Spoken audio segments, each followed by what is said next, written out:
एकदम मस्त भ्यू छ यहाँ चाहिँ सबै आउनु होला कति वर्ग किलोमिटरमा छ खै त्यो थाहा भएन भर्खर पहिलोचोटि आएको त्यो राम्रोसँग जानकारी पाएको छैन ल गाइज यो 20,000 ताल 100 वर्ग किलोमिटरमा फैलिएको छ पहिला पुर्खाहरूले भन्ने गरेको यो 20वटा ताल मिलेको हुनाले यसको नाम 20,000 ताल रहन गएको हो आउनु होला हजुरहरु पनि एउटा यता छ ओ भाइ इसको है यो ताल के पीछे तो गाइज मेरा नाम आप देख सकते हैं इधर भी मेरा सही अब मेरो विश्वास नलाग्यो भने इधर हेर्नु होला मेरो नाम लोकेन्द्र साउद रोल नम्बर त्यही हो जन्ममिति नभन्नु होला घर चाहिँ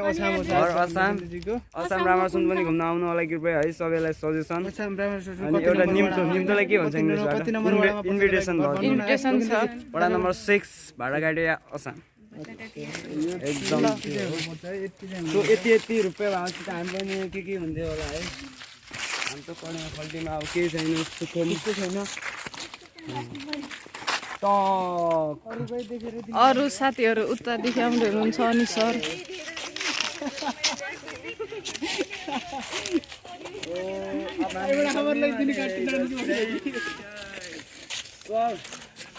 कस्तो लाग्यो त सर हजुरलाई महसुस यताको मेरो घरमा 20,000 ताल कस्तो लाग्यो सर हजुरलाई हामीले यो ताललाई अझ सुन्दर बनाउन ढुङ्गा चढेर पनि आइसक्यो चढ्न चाहिँ चढ्नु भयो त्यहाँदेखि हल्लिन्छ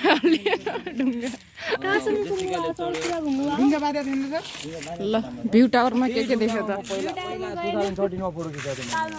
यहाँ आउनु पहिला आइसक्यो 2013 मा ब्याचलर पढ्दाखेरि ब्याचलर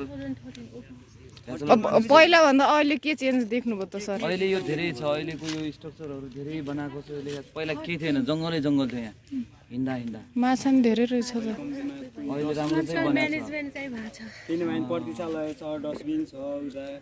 त्यो पनि धेरै हो नि सर नि चेन्ज भइसक्नु होला त त्यहाँबाट यहाँ जस्तो मस्त जुम्ला जस्तै थियो त्यो बेला स्यान्डलिङमा जस्तै 51 केजी